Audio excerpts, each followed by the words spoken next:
Siamo a Biella per la firma Gemellaggio tra Nuraghes, il circolo su Nuraghe di Biella con il circolo Antonio Segni di La Plata, Argentina, ratificato dalla Regione Piemonte e dalla Regione Sardegna.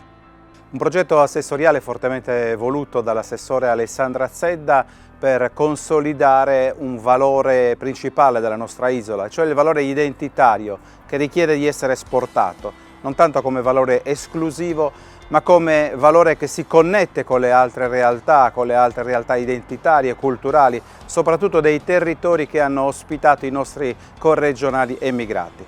Sotto questo punto di vista l'aspetto fondamentale è restare connessi, essere connessi, avere la capacità di mettersi insieme per sviluppare valori che possano essere poi concretizzati nelle realtà quotidiane e diventare espressione culturale di una Sardegna che non è isolata ma è diffusa nel mondo.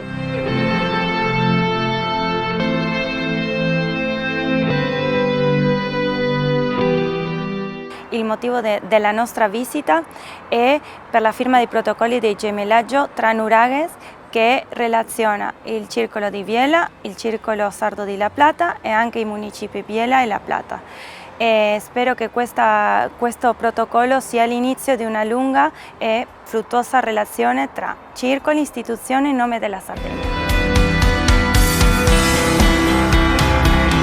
Mi nombre es Nuria Carbonell Guimerá, soy la directora de colectividades de la ciudad de La Plata. Vengo en nombre del intendente a firmar el convenio entre Biella y la ciudad de La Plata. Ayer lo hemos firmado más o menos al mediodía.